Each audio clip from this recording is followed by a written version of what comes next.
Oh, hello. I'm Lana Wilson. I'm the director of Miss Americana. And I'm Morgan Neville. I'm one of the producers of Miss Americana. And these are a few of the things we left on the cutting room floor.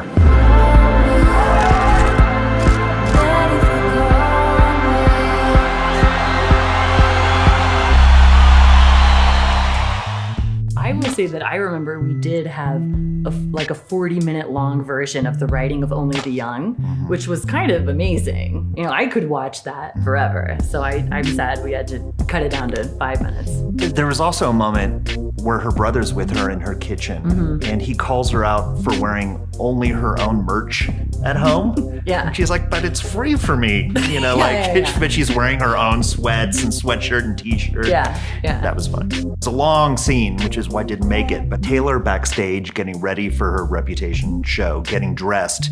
And the song they played before she came out was Bad Reputation by Joan Jett. And she's sitting there singing it to herself while she's getting worked up to do the concert. It's like she's slowly putting her armor on, trying to get rid of the good girl and muster her bad reputation.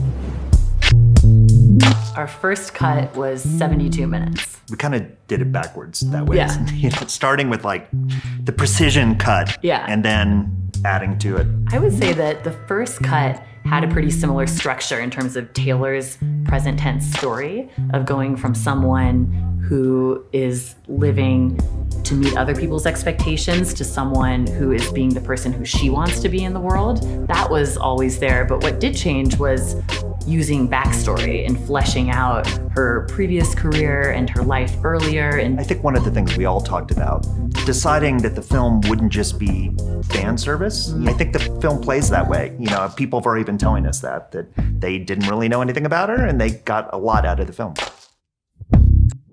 When I first met Taylor, she made really clear to me that she wanted a director's perspective on her life, on what she was going through. She's an extraordinary storyteller, and she knows that the best stories have a point of view. She also knew that she couldn't have an outside perspective on her own life. So for me, it was like a gift to hear that she wanted me as a director to go in there, find the story I wanted to tell.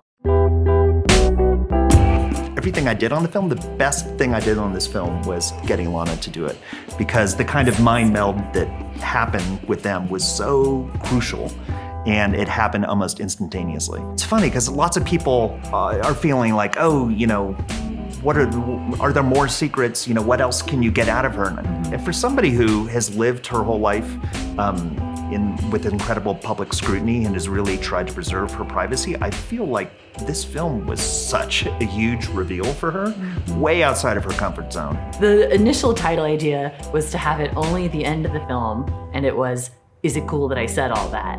Because Taylor says so much in this movie, and I think people are really surprised how outspoken she is, how self-aware she is, how funny she is, and how she really has a lot to say. Check out Miss Americana. Now on Netflix.